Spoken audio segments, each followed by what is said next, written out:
c'est le moment d'extase, le summum de la transe, la rencontre des étendards.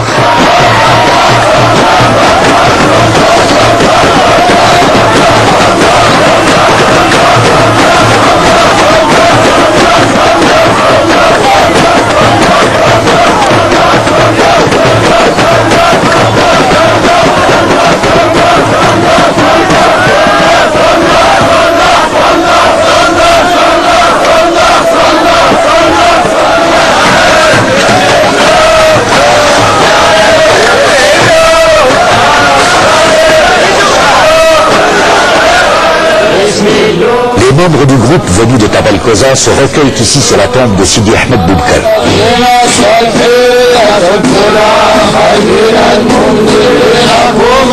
Le sens de cette visite consiste surtout pour les descendants de Sidi El-Hajj Mohammed à réaffirmer le lien de lignage. Ce groupe de Tabal Koza va séjourner durant 2 jours avant de se rendre au Qsar al-Barka à Massine, deuxième grande étape de la procession.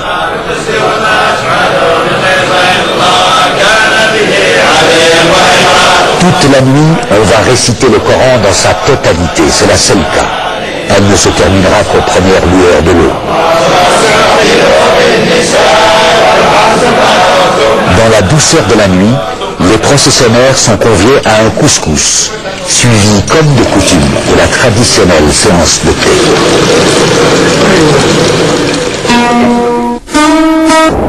De loin apparaît le mausolée de Sidi Abbad. C'est dans ce lieu désertique, entre Tasfaout et Agentour, que les Af Aïssa et les gens d'Ajdir rendent hommage à Sidi Abbad avant de se rendre à la Zawiya de Sidi El-Hajj Bilyassou.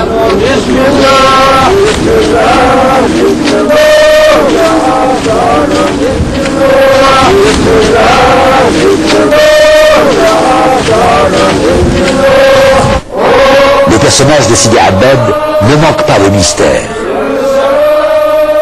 On ignore tout de ses origines, et la tradition orale lui a tissé une légende, décrite lyriquement dans une des chansons d'Ahlil, qui souligne à la fois le mystère, la majesté et l'isolement de la tombe du saint. Sidi Abbad Yedlen del Qifar, dit le poète.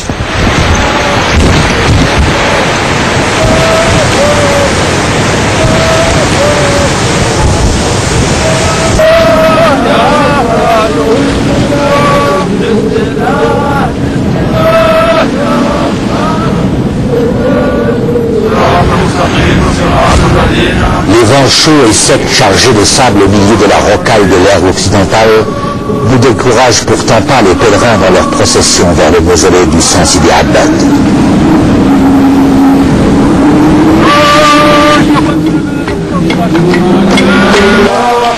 Il est près de midi quand la procession venue d'Ajdir et d'Afaïssa arrive à Agentour.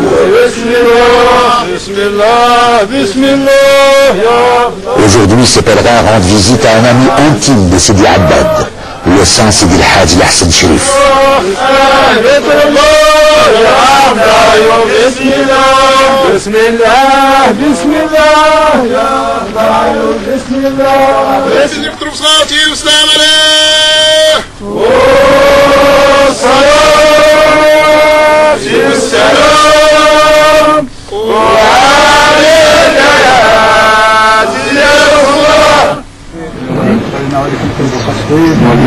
عجمنا منكم لا النبي عليه سبحانك العزة عما يصفون وسلام على المرسلين.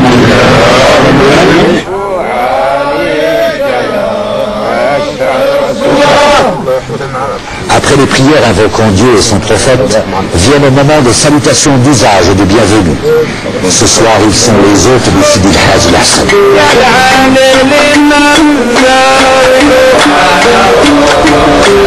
Après le repas, Abdelkarim Abbadi, descendant de Sidi Abbad, rend visite au saint Sidi Hassan, l'ami frère de Sidi Abbad. Par ce geste, les descendants de Sidi Abbad réaffirment le lien de fraternité et d'amitié.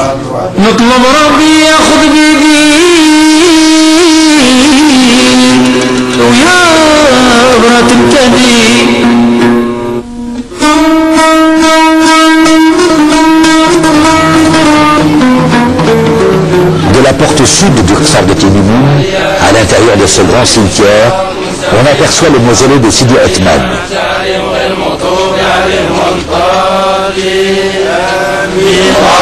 Une grande légende rapporte que Sidi Othman protège Timimoun la nuit, alors que Sidi Moussa ou Moussoud la protège le jour.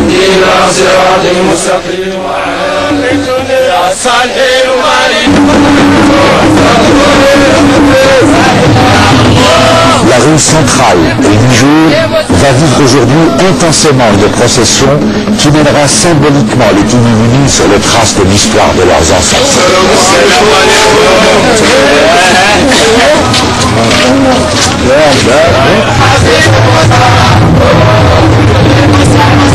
Imprégnés par les sonorités dédiées aux saints Sidi Omar et Sidi Moussa, ces enfants reproduisent les gestes ancestraux. Ils ne vont pas tarder à assister au baroud, exécuté par les gens de la Oumour.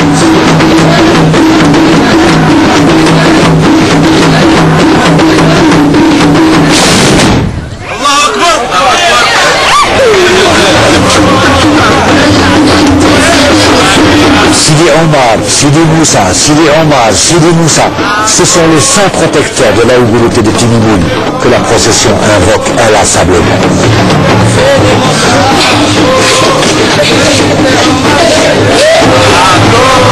Sidi Omar est le saint protecteur de la Ouguruté, un Qsar qui se trouve à 50 km de Timimoun. Sidi Moussa ou Moussoud, saint protecteur du Qsar de Timimoun, était un disciple de Sidi Ahmed Ben Youssef de Miliana et donc adepte de la tariqa Soufia Qadiriya. Ici, en filigrane, se profile la prégnance ottomane, représentée par le courant Qadiri et véhiculée par l'esprit de Sidi Ahmed Ben Youssef.